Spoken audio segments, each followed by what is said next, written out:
Hello friends, आज हम देखेंगे वर्मीफॉर्म अपेंडिक्स या अपेंडिक्स। एग्जाम के अंदर बहुत ही इंपॉर्टेंट क्वेश्चन है। अक्सर पूछे जाने वाला क्वेश्चन, किसी भी रूप में पूछ सकते हैं। इसकी पोजीशंस पूछ सकते हैं शॉर्ट नोट के अंदर। वर्मीफॉर्म अपेंडिक्स लॉन्ग क्वेश्चन पूछ सकते हैं। वाइवा के अंदर पूछा जाता है। प्रैक्टिकल एग्जामिनेशन के अंदर आपको स्पेसिमेन रख देंगे तो स्पॉटिंग के अंदर पूछा जाता है। किसी भी रूप में आप, in any form, it can be asked in the examination. तो vermiform appendix is a narrow blind tubular pouch. एक एक शब्द को ध्यान, एक एक वर्ड याद रखो। Blind, narrow, blind, tubular, pouch. Pouch मतलब डाइवर्टिकुलम। डाइवर्टिकुलम वर्ड भी इस्तेमाल यूज कर सकते हैं। So the vermiform appendix is a narrow blind tubular pouch या diverticulum arising from posteromedial wall of the caecum about 2 centimetre below the ileocaecal junction. Okay, so intro के अंदर आपको ये लिखना है, narrow blind and tubular pouch. और चूंकि blind है और पाउच है तो इसको हम डाइवर्टिकुलम भी कह सकते हैं। डाइवर्टिकुलम मतलब pouch. Okay, so like this is our caecum और पोस्टेरोमीडियल वॉल है ना, ये असेंडिंग कोलॉन।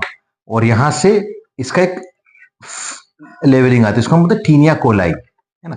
तो यहां पर एग्रीगेशन होता है, 3 बैंड आते हैं, फिरते आते हैं। तो पोस्टेरोमीडियल ये एंटीरियर है, अब पीछे की तरफ और इधर की तरफ, तो यहां से ओपन होगा। तो ये हमारा अपेंडिक्स, ये टिप है और यहां पर इसकी ओपनिंग है अंदर की तरफ। ठीक है, ये अपेंडिक्स है। और यहां पर क्या है हमारा, यहां पर आई हमारी ileum. Is it clear? This is ileum. तो इलियोसिकल जंक्शन के 2 सेंटीमीटर नीचे की तरफ, इलियोसिकल जंक्शन के 2 सेंटीमीटर नीचे ये हमारा एक वर्म लाइक स्ट्रक्चर है ना, जो कि कैसा है, नेरो है, ब्लाइंड है, ट्यूबुलर पाउच है या डाइवर्टिकुलर है। इसको हम अपेंडिक्स कहते हैं। This is appendix, this is caecum, इसको टीनिया कोलाई कहते हैं। ठीक है, and this one is ilium, small intestine का पार्ट है, एंड पार्ट है, यहां से फिर लार्ज इंटेस्टिन चालू होती है। तो ये हमारा वर्मीफॉर्म अपेंडिक्स है। तो it is a vestigial organ.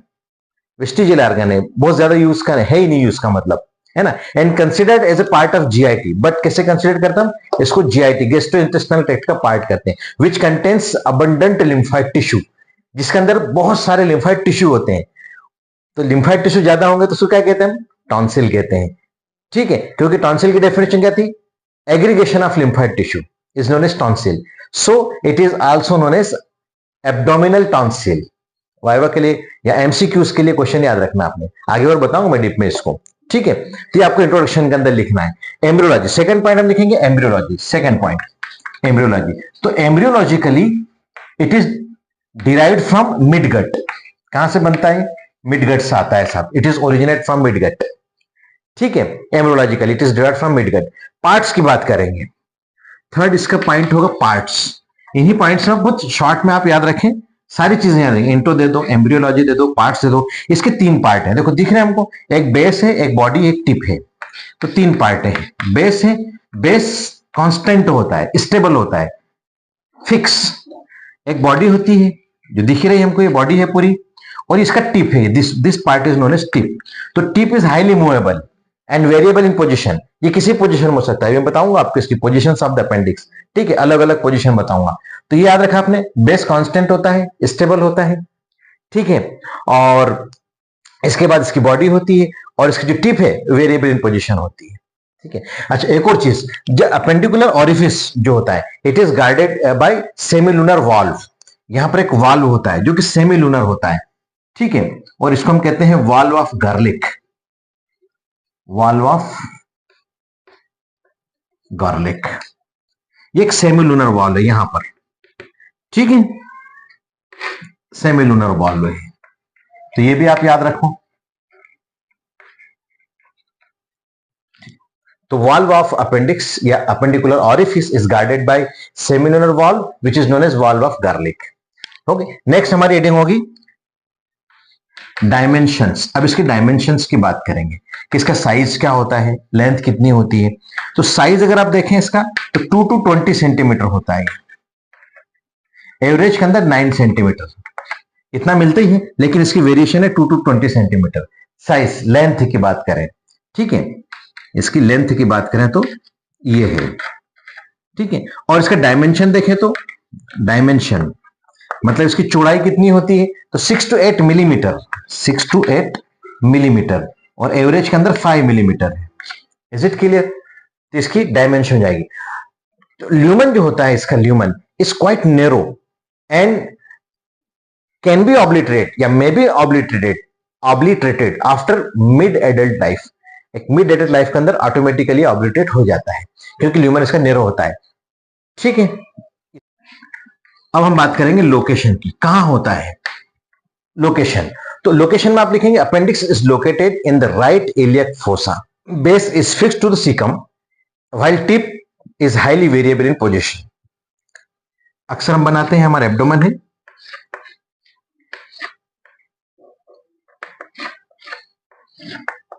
भाई ये अम्बलाइकस है, ये 9 क्वाड्रेंट्स है हमारे, ठीक है।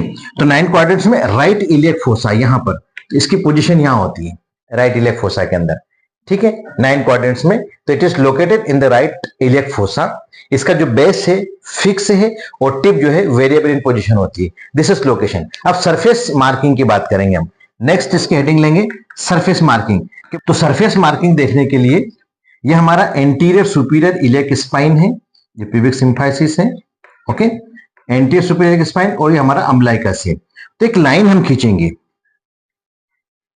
स्पाइनो अम्बलाइकल लाइन कहलाती है ये, एंटीरियर सुपीरियर इलियक स्पाइन से अम्बलाइकस तक। तो स्पाइनो अम्बलाइकल लाइन इस साइड भी है और इस साइड भी है, तो राइट स्पाइनो अम्बलाइकल लाइन कहलाएगी। तो line which connects the anterior superior iliac spine to the umbilicus is known as right spino umbilical line. So on the body surface, अब हम बॉडी सरफेस की बात करें तो appendix lies at the McBurney's point. कहां पर मिलता है हमको ये?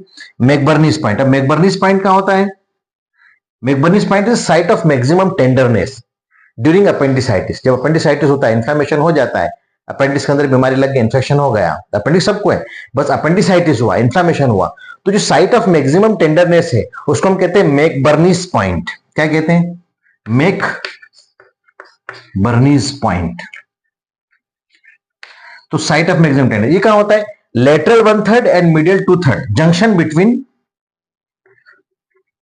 लेटरल 1/3 एंड मीडियल 2/3 के जंक्शन के ऊपर। ये पॉइंट हमारा कहलाएगा McBurney's point. This point is known as McBurney's point. अब हम बात करेंगे हिस्टोलॉजी की। नेक्स्ट हेडिंग होगी हमारी 7th पॉइंट, हिस्टोलॉजी। तो हिस्टोलॉजिकली अगर हम देखें तो इसके अंदर जो इंटेस्टाइन के 4 मेन लेयर्स हैं, म्यूकोजा, सब म्यूकोजा, है ना, मस्कुलर लेयर एंड सिरोजल लेयर, तो चारों हमको इसके अंदर मिलती हैं। इसके अंदर इंटरेस्टिंग पॉइंट ये है कि इसकी जो म्यूकोजल सब म्यूकोजल लेयर है वहां पर रिच लिम्फाइड टिश्यू होता है सब म्यूकोजल लेयर के अंदर, और इसी वजह से इसको एब्डोमिनल टॉन्सिल भी कहते हैं। Appendix is also known as the abdominal tonsil, ठीक है। अब हम बात करेंगे इसके रिलेशंस की। तो रिलेशंस में इसका हम पेरिटोनियल रिलेशन देखेंगे, इसका ओनली, विस्टल तो कोई है नहीं इसमें, तो पेरिटोनियल रिलेशन की बात करेंगे, ठीक है। पेरिटोनियल रिलेशन, तो appendix is suspended by triangular fold of peritoneum which is known as mesoappendix. यहां पर ये ट्रायंगुलर फोल्ड ऑफ, ये देखो एक ट्रायंगुलर फोल्ड बना आपका ये, तो इसको हम कहते हैं मीजो अपेंडिक्स। मैं इसको थोड़ा येलो कलर से बना रहा हूं, दिस इज, है ना, तो this triangular fold is known as mesoappendix. This triangular fold is known as mesoappendix या अपेंडिकुलर मिसेंट्री, है ना। इट कंटेन्स अपेंडिकुलर आर्टरी, यहीं पर अपेंडिकुलर आर्टरी होती है, जो मैं भी बनाऊंगा थोड़ी देर बाद आपके लिए जब ब्लड सप्लाई पढ़ाऊंगा, ठीक है। इतना समझ में आया? तो हमारे क्या हो गया? इंट्रो हो गया, एम्ब्रियोलॉजी हो गई, पार्ट्स हो गई, डायमेंशन हो गई, लोकेशन हो गई, सरफेस मार्किंग हो गई, हिस्टोलॉजी देख ली इसकी हमने, पेरिटोनियल रिलेशंस देख ली। अब हम बात करेंगे positions of the appendix, very important, कभी कभी इसके ऊपर शॉर्ट नोट पूछ लेते हैं। अब पोजीशंस ऑफ द अपेंडिक्स के अंदर जैसा कि हम जानते हैं, as we know, base is fixed and constant and at the cecum and located at McBurney's point, while body and mostly the tip is variable in position. तो these positions are what? देखो एक clock बनाते हैं हम, घड़ी, this is a clock, ठीक है, ये it is 12 o'clock, 2 o'clock, 3 o'clock, 4, 5, 6, है ना, अपने को जो जो यूज करना है वो अपन बात करेंगे यहाँ पे, ठीक है। तो इन पोजीशंस के ऊपर हम बात करेंगे, 12 o'clock पोजीशन के ऊपर, 2 o'clock पोजीशन के ऊपर क्या बोलते हैं, 3 o'clock पोजीशन पे क्या बोलते हैं, 4 o'clock पे क्या बोलते हैं, 6 o'clock पे क्या बोलते हैं, और 11 o'clock के ऊपर इसको क्या बोलेंगे हम, ठीक है। तो सबसे पहले हम देते हैं पोजीशन के अंदर रेट्रोसिकल, रेट्रो मतलब पीछे और सिकल मतलब सिकम के पीछे, तो रेट्रोसिकल पोजीशन सबसे पहले। तो ये 12 o'clock पोजीशन होती है, ये सिकम है। अभी अपेंडिक्स उठ के इधर चला गया सीधे, है ना, ये हमारा सिकम है फॉर एग्जांपल, अब मैं बार बार यही बनाऊंगा, है ना। तो यहां से अपेंडिक्स निकला ये, तो इसने क्या करा, अपेंडिक्स इसके पीछे चला गया एकदम 12 o'clock पोजीशन के ऊपर, ये हमारा बीच वाला पॉइंट है। तो दिस इज रेट्रोसिकल पोजीशन। 65% केसेस के अंदर 12 o'clock पोजीशन मिलती है। मोस्ट कॉमन पोजीशन 12 o'clock यानी रेट्रोसिकल पोजीशन, मोस्ट कॉमन। इसके बाद होती है हमारी पेल्विक, है ना। तो पेल्विक मतलब क्या होता है, सेकंड कॉमन पोजीशन है, अप्रोक्सीमेटली 30% केसेस के अंदर ही हमको मिलती है पेल्विक पोजीशन, है ना। और 4 o'clock पॉइंट के ऊपर, ये इस पॉइंट के ऊपर, तो हमारे सिकम के सॉरी अपेंडिक्स कैसा जाएगा, 4 o'clock पोजीशन पर जाएगा, दिस पोजीशन 30% केसेस के अंदर। तो सेकंड पोजीशन हमारी हो जाएगी पेल्विक, सेकंड कॉमन 65-30%, ठीक है। एक पोजीशन होती है हमारी स्प्लीनिक, स्प्लीनिक पोजीशन। अब स्प्लीनिक होती है हमारी 12 o'clock पोजीशन वाली, कैसे, क्योंकि स्प्लीन हमारे लेफ्ट साइड में, अगर एब्डोमेन पूरा देखें तो देखो ये हमारा एब्डोमेन है, ठीक है। तो स्प्लीन किधर जा रहा है, लेफ्ट साइड की तरफ जा रहा है और थोड़ा ऊपर की तरफ जा रहा है, तो ये हमारा इस टाइप से जाएगा, है ना, और ये इलियम को क्रॉस करके जाएगा, ये इलियम हमारा, दिस इज इलियम। तो अपेंडिक्स न्यू गया। अब अगर ये इलियम के ऊपर से गया तो प्री इलियल पोजीशन, और अगर इलियम के पीछे से गया तो पोस्ट इलियल। तो स्प्लीनिक जो पोजीशन है ये करीब करीब 1 to 2% पेशेंट्स के अंदर, पॉपुलेशन के अंदर मिलती है। ये 2 o'clock पोजीशन है, स्प्लीनिक इज 2 o'clock पोजीशन, और इसमें दो वेराइटी मिलती है हमको। In front of the terminal ileum अगर है, इन फ्रंट है, तो प्री इलियल कहलाएगा पोजीशन। इसके दो पोजीशन, प्री इलियल और पोस्ट इलियल, और अगर बिहाइंड द टर्मिनल पोर्शन है तो इसको पोस्ट इलियल पोजीशन कहते हैं। स्प्लीनिक की दो पोजीशन हो गई। यहां समझ में आया, इतना इजी है, कोई टेंशन, देखते जाए और लिखते जाए, ठीक है। ये 3 पोजीशन हो गई। एक पोजीशन होती है प्रोमोन्ट्रिक, एक पोजीशन हमारी है प्रोमोन्ट्रिक,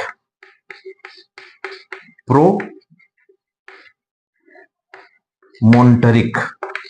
प्रोमोन्ट्रिक है जो सेक्रल प्रोमोन्ट्री है अपना, ठीक है, उसकी तरफ पॉइंट कर रहा है, तो सीधा 3 की कंडीशन के अंदर, 3 o'clock पोजीशन के अंदर, ये भी 1% के समथिंग मिलता है 3 o'clock, ये तो ये होता है प्रोमोन्ट्रिक पोजीशन, ठीक है। 3 o'clock के अंदर 1 to 2% केसेस के अंदर हॉरिजॉन्टल जाता है, एकदम सीधा हॉरिजॉन्टल पोजीशन के अंदर। एक होता है हमारा सब सीकल, लास्ट पोजीशन होती है सब सीकल, सब मतलब नीचे और सीकल मतलब सीकम के नीचे, ठीक है। तो ये किधर आ जाएगा हमारा, लाइक दिस, प्रोमोन्ट्री की हो जाएगी, और सब सीकल मतलब डायरेक्ट ही। अब चूंकि यहां पर इंग्वाइनल लिगामेंट भी है, यहां से इंग्वाइनल लिगामेंट जा रहा है, तो इसका जो टिप है इंग्वाइनल लिगामेंट की तरफ पॉइंट कर रहा है, ठीक है।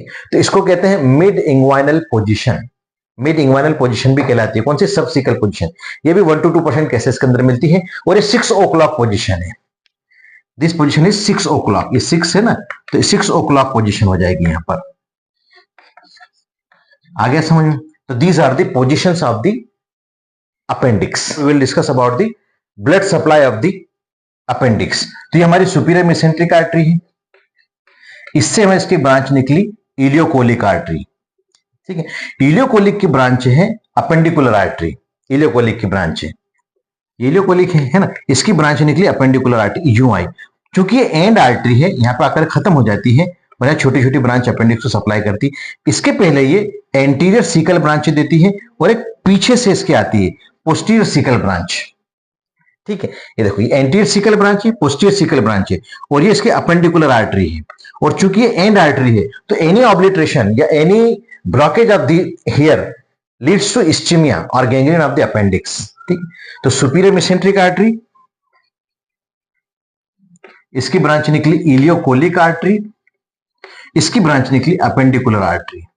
तो appendicular artery supplies the appendix which is a branch of ileocolic which is a branch of superior mesenteric artery. Is it clear? Venous drainage के अंदर देखेंगे तो थ्रू अपेंडिकुलर वेन, तो अपेंडिकुलर वेन इलियोकोलिक वेन में जाएगी, ileocolic superior mesenteric when में जाएगी, और सुपीरियर मेसेंट्रिक ड्रेन हो जाएगी पोर्टल वेन के अंदर। Is it clear? तो इसका ब्लड सप्लाई देख लिया हमने। अब हम इसका लिम्फेटिक ड्रेनेज देखेंगे। तो मोस्टली जो है इसका lymphatic drainage ileocolic group of lymph nodes इसका लिम्फेटिक ड्रेनेज होता है। अब अपेंडिकुलर लिम्फ नोड्स भी इसको ड्रेन कर सकते हैं और सुपीरियर मेसेंट्रिक लिम्फ नोड्स भी इसको ड्रेन कर सकते हैं। तो 9th के अंदर हमने देखा था, ये पोजीशन देखी थी। 10th हमने ब्लड सप्लाई देख लिया, 11th हमने लिम्फेटिक ड्रेनेज देख लिया। अब 12th के अंदर हम देखेंगे नर्व सप्लाई। तो नर्व सप्लाई इसका जो होता है दो तरीके से होता है, सिंपैथेटिक एंड पैरासिम्पैथेटिक। जो सिंपैथेटिक नर्व सप्लाई है T9 और T10 सेगमेंट से इसको सप्लाई होता है, और पैरासिम्पैथेटिक वेगस नर्व के थ्रू होता है। ठीक है, अब चूंकि T10 है, ये किसको, स्मॉल इंटेस्टाइन को भी सप्लाई करता है, अम्बलाइकस को भी सप्लाई करता है। तो अपेंडिसाइटिस का जो फर्स्ट पेन होता है वो फेल्ट होता है अम्बलाइकल रीजन के अंदर। इसको हम रेफरल पेन कहते हैं, रेफर्ड पेन कहते हैं, ड्यू टू सेम डर्माटोम या सेम इनर्वेशन। ठीक है, तो ये आपको पॉइंट की चीजें याद रखना चाहिए। नर्व सप्लाई हो गया। Last but not least 13 point हम लिखेंगे, अप्लाइड एनाटॉमी। इंपॉर्टेंट है, अप्लाइड के अंदर मजा भी आता है पढ़ने में। Inflammation of the appendix is known as appendicitis. पहला पॉइंट में आप लिख देना अपेंडिसाइटिस, मतलब inflammation of the appendix is known as appendicitis. फिर removal of, surgically removal of appendix is known as appendicectomy. अगर हमने इसको सर्जिकली रिमूव कर दिया तो it is known as appendicectomy. Third point लेंगे हम, रेफर्ड पेन। अभी मैंने आपको बताया कि जो अपेंडिसाइटिस का फर्स्ट पेन है वो फेल्ड होता है अम्बलाइकल रीजन के अंदर due to same innervation. T10 segment इसको सप्लाई कर रहा है, अम्बलाइकस को सप्लाई कर रहा है, इसलिए इसको रेफर्ड पेन कहते हैं। ठीक है, इन पेल्विक अपेंडिसाइटिस, अगर पेल्विक पोजीशन के अंदर अपेंडिसाइटिस है तो इसका जो पेन है वो रेफर टू थाई की तक जाता है, राइट साइड के थाई तक इसका पेन रेफर होता है। इसके साथ कुछ साइंस हैं, राउसिंग साइन है, श्वास साइन है, ऑपरेटर साइन है। अगर आपको याद रह सके तो याद रख लेना, अदरवाइज आप लिख देना, नहीं भी लिखोगे तो भी चल जाए, पर याद होना चाहिए। ये सर्जरी में आपको ज्यादा काम आएगा, अभी फर्स्ट ईयर में तो इतना काम का नहीं, लिखोगे तो अच्छे नंबर मिलेंगे, है ना। राउसिंग साइन इंपॉर्टेंट है और इजी भी है, समझना भी इजी है। राउसिंग साइन, तो राउसिंग साइन क्या होता है कि ड्यूरिंग अपेंडिसाइटिस, हमको पता है कि अपेंडिक्स कहां होता है, राइट इलियक फोसा में, तो हम लेफ्ट इलियक फोसा पे प्रेशर डालेंगे, दबाएंगे तो बॉवेल की मूवमेंट होगी और राइट साइड में टर्न, राइट साइड की तरफ जाएगा, जिससे कि वहां पर इरिटेशन होगा और पेन होगा। तो पॉजिटिव अगर मान लो तो अपेंडिसाइटिस कंफर्म हो जाएगा। ये डायग्नोस्टिक पॉइंट से है, ठीक है। तो इसको राउसिंग साइन कहते हैं। ऐसे एक श्वास साइन है, श्वास साइन में क्या होता है कि अगर हम राइट लेग को एक्सटेंड करते हैं तो श्वास मेजर के ऊपर प्रेशर आता है, ठीक है, और वहीं पर हमारा क्या अपेंडिक्स भी है, तो इरिटेट होगा वो और पेन फील होगा, तो पॉजिटिव हो जाएगा। इसको श्वास साइन कहते हैं। श्वास मेजर पढ़ाया था ना मैंने आपको, कि श्वास साइन। एक होता है ऑब्टुरेटर साइन। तो ऑब्टुरेटर इंटरनस जो मसल है, ऑब्टुरेटर इंटरनस मसल है ना, तो हम क्या करते हैं, हमारी थाई को फ्लेक्स करते हैं और उसका इंटरनल रोटेशन करते हैं, तो ऑब्टुरेटर इंटरनस पे प्रेशर आता है, और अगर अपेंडिसाइटिस है तो उसमें पेन फील होगा हमको राइट इलियक फोसा के अंदर, तो इसको ऑब्टुरेटर साइन पॉजिटिव कहेंगे। तो these are the applied aspect of the vermiform appendix. I hope कि आपको जरूर समझ में आया होगा। समझ में आया तो इसको लाइक करें, शेयर करें अपने दोस्तों के साथ। Thank you very much. Channel को सब्सक्राइब जरूर करें।